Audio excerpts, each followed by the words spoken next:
রূপগঞ্জের কায়েতপাড়ার ৩ নং ওয়ার্ডে যুবদলের উদ্যোগে খালেদা জিয়ার সুস্থতা কামনায় দোয়া ও মিলাদ মাহফিল।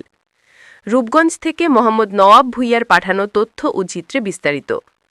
৫ই ডিসেম্বর বিকাল ৪ ঘটিকায় নারায়ণগঞ্জ রূপগঞ্জের কায়েতপাড়া ইউনিয়নের ৩ নং ওয়ার্ডে খালেদা জিয়ার সুস্থতা কামনায় যুবদলের উদ্যোগে কামসাইর ঈদগাহ মাঠে দোয়া ও মিলাদ মাহফিল অনুষ্ঠিত হয়েছে।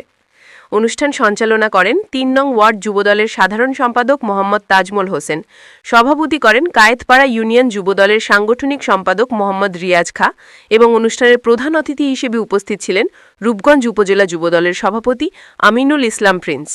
অনুষ্ঠানে উপস্থিত ছিলেন কায়েতপাড়া ইউনিয়ন বিএনপির সাধারণ সম্পাদক মোহাম্মদ গোলজার হোসেন, সাবেক চেয়ারম্যান, সহসভাপতি মোহাম্মদ ইমান আলী মেম্বার, সাবেক যুগ্ম সাধারণ সম্পাদক আবু বক্কর সিদ্দিকী, ৩ নং ওয়ার্ড বিএনপির সাধারণ সম্পাদক মোহাম্মদ তারা মিয়া, বিএনপি নেতা করিম বেপারী, গোলজার হোসেন, আতাবর, আমির হামজা, ইলিয়াস মোল্লা, আসান, নজরুল ইসলাম খান, মহিবুর, সালামত, সুমন মোল্লা, শাহ আলম, ছাত্রদল সভাপতি মাসুদ, স্বেচ্ছাসেবক দল রুহুল খাঁ, ছাত্রদল নেতা রচিত খাঁ সহ আরও অনেকে।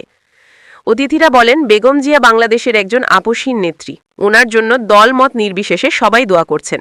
তাই আমরা আপনাদের কাছে দোয়া চাই যেন আল্লাহ তাআলা তাকে সুস্থ করে বাংলাদেশের মানুষকে সেবা করার তৌফিক দেন।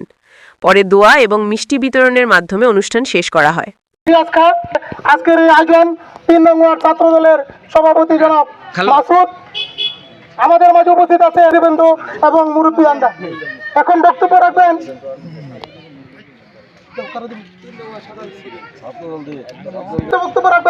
রিয়াজ খান। আজকে আমাদের এখানে উপস্থিত আছেন ভাই, আমাদের এখানে আমাদের যুবদলের সিনিয়র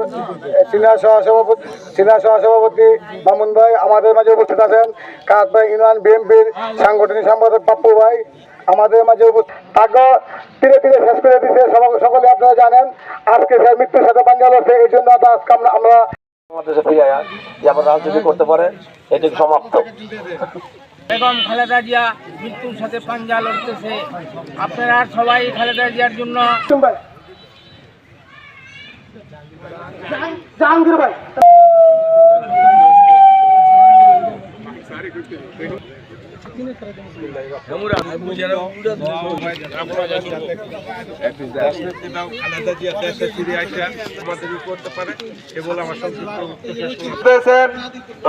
বিপ্লবী আহ্বায়ক আমরা